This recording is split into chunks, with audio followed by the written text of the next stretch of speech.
I don't restore artifacts, clean up my workspace in the conservation lab at the Royal Ontario Museum when I'm anxious. The smell of beeswax polish and mineral spirits. That's my version of counting to 10. I was midway through relining a 19th century oil painting when my phone buzzed. The number wasn't saved, but the area code was Toronto. I almost let it go to voicemail. Almost. Is this Tessa Harlow? Depends who's asking. A pause. Then, my name is Alexei Volkov. I need to speak with you in person, tonight. I set down my palette knife very carefully. I don't know anyone named Alexei Volkov. No, he said. But you knew my mother. That was how it started. With a name I didn't recognize and a woman I hadn't thought about in 3 years. His mother was Irina, Dr. Irina Volkov, a private collector who had brought a damaged Lauren Harris to the museum 2 years before her death. I had spent 4 months working on that painting. We'd had tea 3 times in her Rosedale house, surrounded by enough group of 7 originals to make the AGO weep. She was 71, sharp as broken glass, and she had died of a stroke 18 months ago. I'd sent flowers to the estate. I hadn't known she had a son. He was waiting for me at a restaurant on King Street West. I couldn't afford to eat at on my salary. He stood when I walked in, and for a moment I just stopped. He was tall, broad through the shoulders, dark suit that probably cost more than my monthly rent. Late 30s, a jaw like he'd been carved out of something expensive, the kind of man who makes you suddenly aware of your own coat, which had a paint fleck on the left sleeve that I hadn't noticed until exactly that moment. Miss Harlow. He extended his hand. Firm handshake. He looked at me the way people look at things they're trying to authenticate. Careful, methodical, like he was running some kind of internal checklist. Mr. Volkov. I sat down before he could pull my chair out. I don't know why I did that. Reflex, I suppose. You said this was about your mother, in a way. He poured water into my glass without asking. I'll be direct with you. I have a situation and I need someone who is. He paused, choosing the word deliberately. Credible, trustworthy, and connected enough to the art world that her presence at a certain event would raise no questions. I looked at him for a moment. What kind of event? A gala. 3 weeks from now. The Meridian Foundation fundraiser at the Fairmont. I knew the Meridian Foundation. Everyone in the Canadian arts sector knew it. Old money, old families, a charitable arm that was as much about optics as it was about actual philanthropy. The gala raised several $1 million a year, and the ticket waitlist was 2 years long. You want me to attend a gala with you? I said. Yes, as your date. As my guest. A slight correction. He held my gaze. There are people at this event who know me, and who need to believe that my attention is elsewhere, that I'm not watching them. I turned my water glass slowly on the tablecloth. That sounds like something a person says right before they explain. They're involved in something I want no part of. The corner of his mouth moved. Not quite a smile. My family has interests in private security, logistics, and commercial real estate across Ontario and BC. Some of those interests are complicated. Some of the people at this gala are complications. That is the most elegant way I have ever heard someone not answer a question. This time he did almost smile. It changed his face entirely, for just a second. I'm not asking you to do anything illegal. I'm asking you to have dinner with me, look comfortable doing it, and allow me to pay your hourly rate, whatever that is, for the evening. My hourly rate is for conserving paintings, not attending galas. Sumps. Name a different number, then. I should have gotten up and left. I knew that, sitting there. I knew it the way you know a painting has been overcleaned before you even touch it. Something in the quality of the light, the way the surface sits. Every sensible instinct I had was pointing toward the door. I thought about the Harris painting. About Irina's hands, thin and precise, the way she'd touched the frame like it was still alive. About how she'd told me once, over tea, that her son didn't come home enough. Why me? I asked. He was quiet for a moment. My mother trusted you. She spoke about you in her letters. He looked down at the table briefly. She said you had good eyes, that you could see through things. I didn't know what to say to that, so I didn't say anything. 3 weeks, he said. 1 evening, and I will make a significant donation to the ROM Conservation Fund in your name. I should have said no. I want to be clear about that for the record. I absolutely should have said no. I said yes, obviously. The next 2 weeks were strange. He sent a car. Actual car service, not rideshare. A black SUV with a driver named Felix, who was quiet and extremely competent looking. To take me to a tailor on Bloor Street, not a dress shop. A tailor. I stood on a little platform while a woman named Mrs. Park measured me with the focused energy of someone who had never once made a mistake in her professional life. And I tried not to think too hard about what I was doing. He texted exactly twice during those 2 weeks. Once to confirm the fitting appointment. Once to send the gala details. Both messages were shorter than a grocery list and contained zero small talk. I found this either deeply professional or deeply alarming and couldn't decide which. I did some research, the way you research anything you're not sure about. Volkov Group, privately held. Founded in the early 90s by a man named Dmitry Volkov who had come to Canada from Kyiv in 1989. Alexei was the only son. The company was clean on paper. Or clean enough.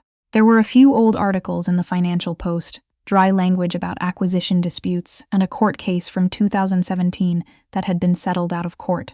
Nothing that looked obviously criminal. Nothing that didn't either. I told my friend Bex about it. Bex works in textile conservation at the AGO and has approximately zero filter.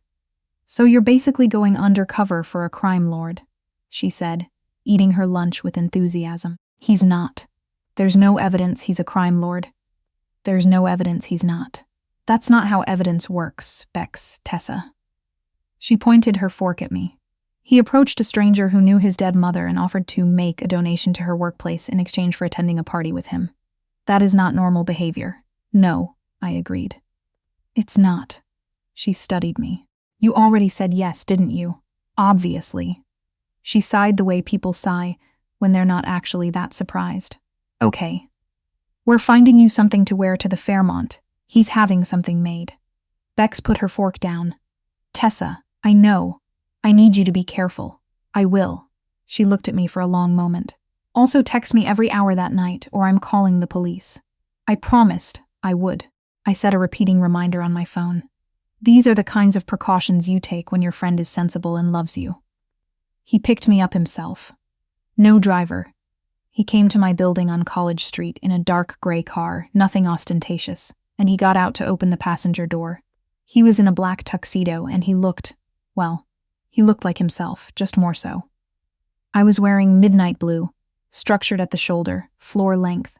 Mrs. Park had done something architectural with the fabric that I didn't fully understand but appreciated deeply. I had my grandmother's pearl earrings. I felt, against all odds, like I belonged somewhere like the Fairmont. He looked at me for a moment when I came out of the building. Just a second, but long enough.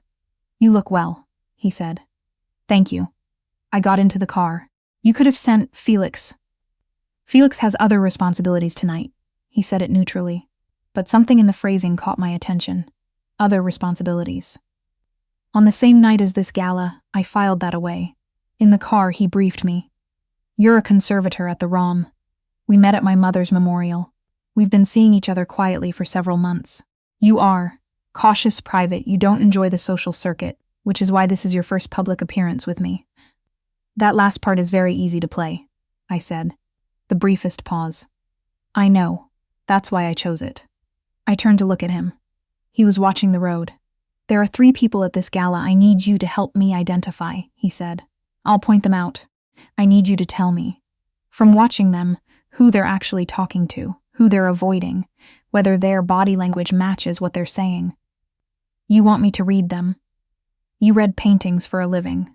You know when something's been altered, when something doesn't line up with what it's supposed to be. He glanced at me briefly. People aren't that different. I looked out the window at the city moving past, the lights on Bay Street, a streetcar crossing in front of us. Toronto at night, all that cold glass and lake wind. Who are these people to you? I asked. Associates? He said. Or they were.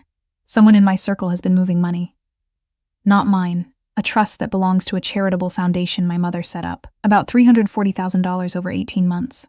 I went still. Someone stole from your mother's foundation. Someone is stealing. Present tense. His hands were steady on the wheel. And I need to know which one of them it is before I go to the authorities. Because if I go without being certain, They'll move everything and disappear. I thought about Irina, her thin hands, her letters, apparently, the way she'd said, over tea, that she hoped the Harris would go somewhere, it would be properly cared for. Okay, I said. Show me who I'm looking at. The Meridian Gala was everything that kind of event always is. Beautiful in the way that money is always beautiful, which is to say efficiently and without much warmth. Crystal and white flowers, and women in gowns that represented the GDP of a small municipality.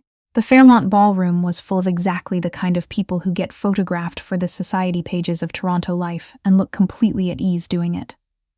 Alexei moved through the room the way he did everything, with a kind of contained forward momentum, not aggressive, just certain. People came to him. He introduced me as Tessa, smiled minimally, kept one hand at the small of my back in a way that was probably for optics, and which I tried not to notice too specifically. The first person he pointed out, a man called Warren, CFO of a development company Alexei did business with. Mid-50s, silver-haired, laughing a little too hard at something a younger man was saying. I watched him for 10 minutes while Alexei talked to someone else. Warren looked at his phone 3 times in those 10 minutes, and each time his expression shifted. Not quite anxiety, something more deliberate. Like he was checking something he was expecting. The second, a woman named Diane, a lawyer, who kept positioning herself near the exits, not in a nervous way, in a strategic way. She knew exactly where every door in that room was. I've worked in enough buildings under renovation to recognize that specific spatial awareness. It's what you do when you might need to leave quickly. The third was the one that surprised me. A man, around Alexei's age, comfortable in his tuxedo, pleasant-faced, laughing easily at a table near the window. Alexei mentioned his name, Gordon, a longtime family associate, the most trusted person in the room, according to Alexei. I watched Gordon for 20 minutes. He was charming. He made everyone around him feel good. He touched people lightly on the arm when he talked to them, a small warmth that draws people in. He was the most socially effortless person in a room full of socially effortless people. And twice, just twice, when he thought no one was watching, he glanced at Warren in a way that was quick and deliberate, and meant to look like nothing at all. That's the thing about people who are hiding something. They work so hard not to look at the thing they're hiding that when they do, the glance is too fast, too controlled. It looks exactly like a painting where someone has retouched a shadow imperfectly. You can see the hand behind it. I found Alexei at the bar. "It's Gordon," I said quietly, "and I think Warren knows." He didn't react visibly. He handed me a glass of sparkling water like I'd said something entirely unremarkable. "Tell me." I told him what I'd seen. The glances, the timing, Warren's phone checking. The way Gordon's ease was a performance, convincing but constructed. Alexei listened without interrupting. Then, "You're sure, I'm sure about what I saw. What it means, that's your territory." He was quiet for a moment. Around us, the Gala moved in its slow, glittering orbit. A jazz quartet was starting up near the far wall. Someone laughed loudly at a table behind us. "My mother hired Gordon in 1998, he said. He wasn't looking at me. He was looking at somewhere slightly past the room. "He was at her funeral. I'm sorry," I said. And I meant it. Not in the performative way people mean it at galas, but in the real way. The way you mean things when you're standing close to someone and you can see the actual weight of what they're carrying. He looked at me then, just for a second. Something shifted in his expression. Not softened, exactly, but the thing he'd been holding very steady loosened slightly. Then it was gone. "We should dance," he said. "Gordon's watching." He has been since we walked in. I let him lead me to the floor. He was a good dancer, that kind of instinctive physical competence that some people just have. I'm not bad, actually. My mother made me take lessons until I was 16, and I resented every class at the time and have been quietly grateful ever since. "How long have you known?" I asked, under the music. "I've suspected for 4 months. I needed to be certain. And now? Now I have enough to take to my lawyer. And then to the RCMP. I thought about what that meant. Gordon at Irina's funeral. Gordon smiling at the table by the window. 26 years of trust, and then this. "Why didn't you bring someone you already knew to do this?" I asked. "Someone in your organization." "Because everyone I know would have been recognized. And because, he paused, led me through a turn. Because my mother trusted you, and I find I'm inclined to do the same. I didn't know what to say to that. We danced the rest of the song without speaking. The trouble started in the lobby. We were leaving. Coats retrieved, car called. When I noticed that Diane, the strategic exit lawyer, was already out front, speaking quietly on her phone. She looked up when we came through the doors. Our eyes met for a second. She looked away too quickly. I touched Alexi's arm. The lawyer, Diane. She just called someone. I see her. I think she made us. I wasn't certain. It was instinct. The same instinct that tells you a painting is wrong, before you can articulate why. I think she knows what tonight was. He didn't speed up or do anything alarming. He just redirected us smoothly through a side door toward the hotel's underground parking, his hand at my back again, speaking quietly into his phone. Felix, he said.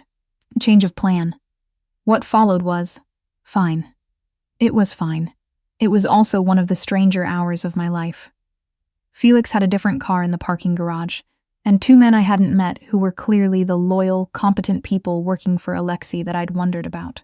They drove us to a different location, a condo building near the waterfront, while Alexei made several very quiet phone calls and I sat in the back seat and did not, to my credit, panic even slightly. Alexei noticed this. You're remarkably calm, he said. I work with irreplaceable objects in controlled environments. I've learned not to add my own chaos to a situation. A pause. Then something that was almost a laugh. Not quite, but close. That is an excellent philosophy. We were at the waterfront location. Lake Ontario outside the window. City lights across the water. The CN Tower in the distance. For about 2 hours while his people did whatever they were doing. Alexei had coffee brought. We sat at a glass table and I asked him about his mother, because I wanted to, and because it seemed like the right thing to ask. He talked about her more easily than I expected. Irina coming to Canada with his father in 1989 with $40 and a box of books. Her insistence that he learn piano, which he hated and now missed. The Harris painting. He'd been with her when she found it at an estate sale in Muskoka, and he remembered her face when she realized what it was. She called you the best she'd encountered, he said. For someone who is constitutionally uncomfortable receiving compliments, she made an exception. I looked down, at my coffee. She was a remarkable woman. She was. At about midnight, Felix appeared in the doorway and said something to Alexei briefly. Alexei's expression didn't change, but something in his shoulders settled, just slightly. Gordon and Warren are in custody, he said. Or will be within the hour. The RCMP Financial Crimes Unit has been building a case in parallel. My lawyer made a call. He looked at me. It's done. I thought about Irina's foundation. $340,000, slowly drained by someone who had stood at her funeral. I felt something settle in me too. Good, I said. He drove me home himself. College Street at 1 a.m, the city quiet and orange lit. We sat in the car in front of my building for a moment. I'll have the donation processed to the ROM Conservation Fund this week, he said. Thank you. I reached for the door handle, then I stopped. The Harris painting, your mother's. Did it go to the estate? A pause. It was left to me. Yes, it needs another assessment. The relining I did in 2022 was appropriate for the time, but there's a section along the lower left edge I was never fully satisfied with. I looked at him. I could look at it, if you wanted. He held my gaze for a moment. Something in his face did that thing again, that slight loosening. Yes, he said. I'd like that. The RCMP made the arrests formally 3 days later. I read about it in a brief Globe and Mail item. Financial fraud, breach of trust, charitable fund misappropriation. Gordon's name. Warren named as a secondary. The Irina Volkov Cultural Foundation mentioned. It was a small article, buried in the business section. The kind of thing that looks like nothing much from the outside. Bex texted me a screenshot. Is this your crime lord? He's not a crime lord, I typed back. The jury is still out. Tessa the donation came through to the ROM a week later. Substantial. Enough to fund 2 full conservation projects, which meant 2 paintings that had been sitting in queue for years would finally get the attention they needed. My supervisor asked me twice if I knew who Alexei Volkov was. I said he was a private collector with an interest in Canadian art. This was true enough. He texted a week after that, shorter than all his previous texts. Just an address in Rosedale. His mother's house, I realized, and a time. Saturday at 10 a.m. I brought my inspection kit, my loop, my raking light, my notes from the 2022 restoration. I stood in Irina's sitting room, which still smelled faintly of the beeswax she'd used on the floors, and I looked at the Harris for a long time. Alexei stood in the doorway, watching me work, coffee in hand, completely quiet. He had a talent for stillness that I found unexpectedly comfortable. The lower left edge was exactly as I'd remembered. A faint tension in the canvas, barely perceptible, the kind of thing that wouldn't matter for a decade and then very suddenly would. She needs to come into the lab, I said. Probably a week's work. Arrange it however you need. I began photographing the problem areas, making notes. After a while, he brought me coffee without asking. I took it without breaking my concentration. At some point, he sat down in one of his mother's chairs and read something on his phone, and we existed in the same room in a way that felt easy, not performed, not strategic. After 2 hours, I closed my kit. Irina named this one threshold, I said. She told me once she bought it because she'd just made a difficult decision and needed a reminder that you could stand at the edge of something and still choose to move forward. He looked at the painting. I looked at him looking at it. She was very good at that, he said finally. Moving forward? So are you, I think. He looked at me then, and I thought about thresholds, and about standing at the edge of something, and about the fact that some decisions look small from the outside and are not small at all. Saturday, he said. When the painting is back, would you have dinner with me? That would take considerably longer than one Saturday. I know, he said. That was the point. Outside, a November wind was pulling the last leaves off the oaks on the street. Inside, the Harris painting waited, patient and luminous, the way good things wait when they know there's time. I said yes.